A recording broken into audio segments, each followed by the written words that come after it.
Hi folks, this is College Algebra Take Home 1.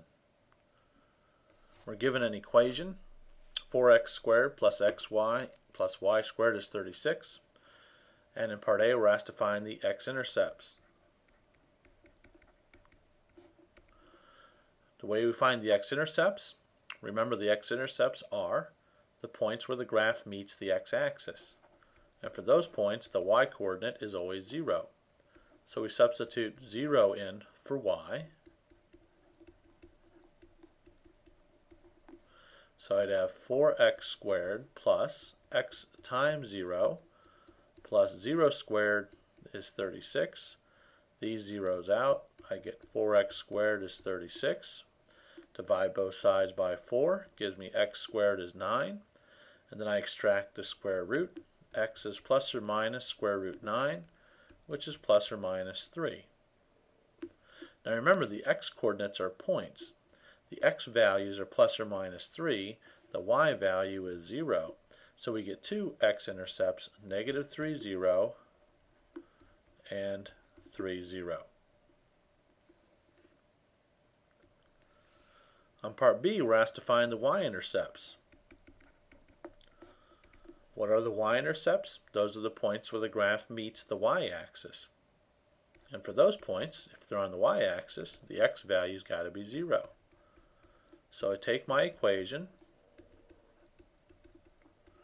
and substitute now x is 0.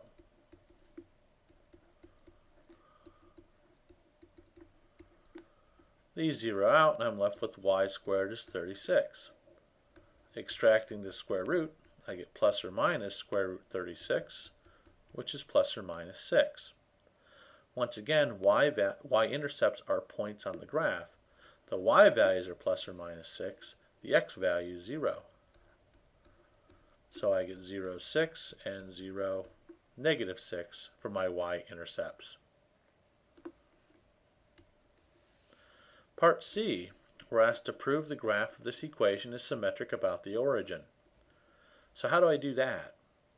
Well, to be symmetric about the origin means that if the point x comma y is on the graph, then its reflection about the origin is also on the graph.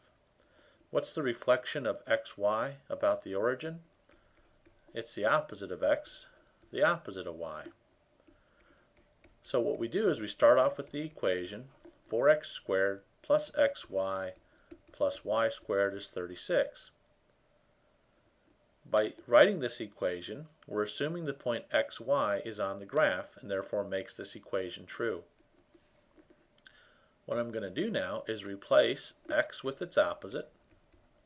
So replace x with the opposite of x and y with the opposite of y, and see if I can argue that that equation would always be true. So I replace x with its opposite and y with its opposite. And anytime you do these replacements, you want to replace them with parentheses so you can avoid common mistakes. And so what I'm trying to figure out is if this equation is going to automatically be true. So I simplify the equation. I get 4x squared plus xy plus y squared is 36. And what I notice is that this equation is identical to this equation, which means that if this equation is true, then this equation is true. In other words, if xy is on the equation, then its reflection about the origin is also on the equation. So that's how you prove the equation is symmetric about the origin.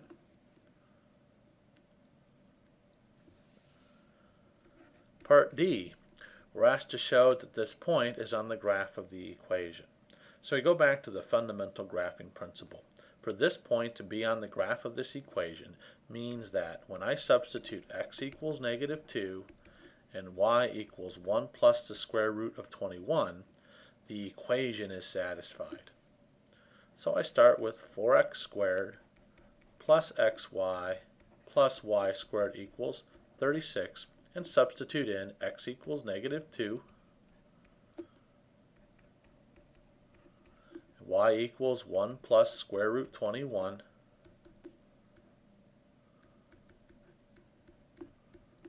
And I ask myself, is that going to simplify and give me 36?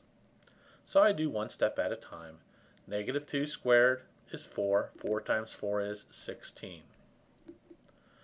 I can distribute the negative 2 through. Negative 2 times 1 is negative 2. Negative 2 times square root 21 is negative 2 square root 21. The thing you want to be careful about is this guy right here. This is the square of a binomial. We have two terms we're squaring. And when in doubt, folks, write it out.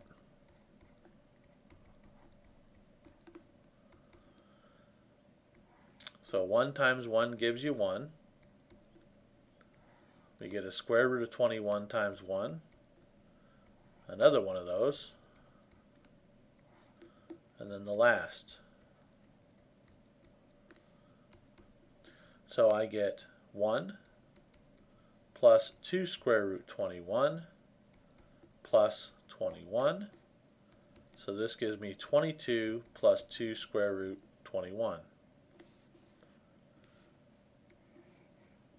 So in the equation here, this is plus 22 plus 2 square root 21. And is that going to work out to be 36? Well, sure enough, these nasty square roots of 21 are going to cancel out. And I'm left with 16 minus 2, which is 14, plus 22. So sure enough, I get 36 on the left-hand side, which is what I was supposed to get on the right-hand side. So that'll do it for Part D, and that'll do it for Take Home 1.